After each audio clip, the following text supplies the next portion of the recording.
Hello everyone, दोस्तों मैं अरुण शर्मा। आप देख रहे हैं द सोच।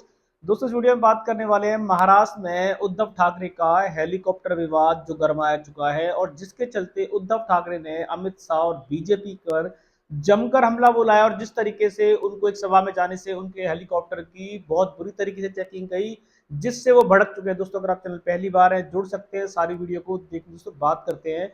महाराष्ट्र में जिस तरीके से चुनाव आगाज के बाद बेलगाम जुबान जो खुलती जा रही है, जिस तरीके से बड़े दिग्गज नेता अपनी जबान का दुरुपयोग कर रहे थे, वो तो चल ही रहा था। इसी बीचों बीच एक नया विवाद जन्म ले चुका है, हेलीकॉप्टर विवाद। उद्धव ठाकरे एक सभा को मंच करने के लिए जा रहे थे, इसी दौरान उनको किसी की तरफ से फोन पहुंचा, क्या पहुंचा, उनके हेलीकॉप्टर में एक चेकिंग का बहाना करके उनके सारे बैगों की तलाशी ली गई और जिस तरीके से उनकी इज्जत उतारने की कोशिश की गई, जिस पर उद्धव ठाकरे भड़क गए। हालांकि उनके हेलीकॉप्टर पे 1 रुपया या कुछ भी ऐसी चीज नहीं मिली, जिसके चलते किसी ने गलत जानकारी दी थी। इसके चलते उन्होंने जितने अधिकारी थे उनको जमकर भड़ास निकाली, उनको डांट लगाई कि चुनावी की बात कर रहे हो तो आपको मिला हेलीकॉप्टर ही चेक करने के लिए मिला है।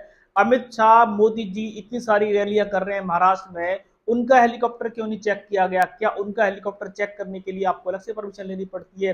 जिसके चलते इंडिया पार्टी गठबंधन ने, महाविकास अघाड़ी ने मोदी सरकार की जमकर भड़ास निकाली है, दोहरी राजनीति करने का उन पे आरोप लगा दिया है। पर किसी का हेलीकॉप्टर चेक करना एक कार्रवाई हो सकती है, पर अगर ये कार्रवाई सबके साथ की जाए ज्यादा बढ़िया है। मोदी जी प्रधानमंत्री के रूप में उनकी कार्रवाई नहीं की जा सकती, तो क्या अमित शाह और ये जेपी नड्डा, जितने भी बड़े बड़े बीजेपी के मंडल अध्यक्ष घूमते हैं, क्या इनको भी परमिशन मिल चुकी है कि इनका हेलीकॉप्टर कोई चेक नहीं कर सकता? जिस तरीके से बीजेपी ने ईडी सीबीआई का दुरुपयोग करके अपने आप को जनता में घिर चुकी थी, जिस तरीके से चुनाव आयोग पे भी बीजेपी का शिकंजा कसता जा रहा है, जैसा जनता और विपक्ष का दावा है, कितने परसेंट सच है नहीं कहा जा सकता। पर जिस तरीके से उद्धव ठाकरे का हेलीकॉप्टर चेक किया गया, एक शर्मनाक हरकत बताई जा रही है। और इस हरकत को लेके महाविकास अघाड़ी और इंडिया गठबंधन ने बीजेपी पर जमकर भड़ास निकाली है। जनता में ये मैसेज जा रहा है कि बीजेपी शायद महाराष्ट्र में नहीं आ रही है, और जिस तरीके से उनको रंगारंग कुछ क्या करने की कोशिश की जा रही है, क्या इससे उद्धव ठाकरे की छवि धूमिल होगी? पर उद्धव ठाकरे ने जिस तरीके से महाराष्ट्र में बीजेपी को घेरा है, उससे चुनावी दंगल में और सियासी आवाजें आ चुकी हैं।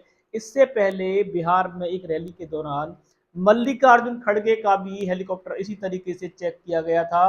उनको किसने फोन किया था, कहां से फोन आया था? क्या मल्लिकार्जुन खड़गे भी कुछ बम वगैरह ले जा सकते हैं?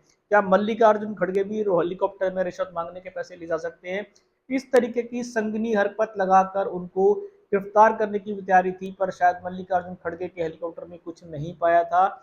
ऐसा ही हाल महाराष्ट्र में बाल ठाकरे के पुत्र उद्धव ठाकरे के साथ किया गया, जो महाराष्ट्र में कोई जाना पहचाना चेहरा है, जिसको कोई ऐसा नहीं जो नहीं जानता हो। और उनके हेलीकॉप्टर की तलाशी लेना बीजेपी अपने आप घिर गई है। और जिस तरीके से बीजेपी की दोहरी राजनीति है, अगर जेपी नड्डा का विमान चेक होना चाहिए, जेपी नड्डा का हेलीकॉप्टर होना चाहिए, क्योंकि वो एक पार्टी के अध्यक्ष हैं, देश के अध्यक्ष नहीं है। अगर वो भी जिस तरीके से उद्धव ठाकरे की चेकिंग हुई है, क्या जेपी नड्डा पे आज तक ऐसी कोई कार्रवाई हुई है? क्या बीजेपी के किसी भी नेता का हेलीकॉप्टर चेक किया गया? तो ये सरकारों में जो दोहरी राजनीति है, ये किसी भी रूप में अच्छी नहीं है। बीजेपी को भी ऐसी राजनीति से बचना चाहिए, और जो कानून है उसका सबको पालन करना चाहिए। अगर उनके पास ऐसी कोई पुख्ता जानकारी है या किसी की, तो उनके नेताओं को भी ये प्रोटोकॉल पूरा करना चाहिए। पर बीजेपी के नेता प्रोटोकॉल करें, ऐसा पूरा नहीं हो सकता। हाँ, बीजेपी इंडिया गठबंधन, राहुल गांधी, मल्लिकार्जुन खड़गे, शरद पवार, इन सबको घेरने के लिए रोज नए नए कानून बना रही है। तो क्या महाराष्ट्र में इन कानूनों का समय जाने वाला है? और जिस तरीके से महाराष्ट्र में बीजेपी चैनल पे फिर दोबारा से एक झूठी और सच्ची आवाज चल चुकी है, कितना सच होगी कितनी झूठ होगी, कि बीजेपी महाराष्ट्र में कम बैक कर रही है।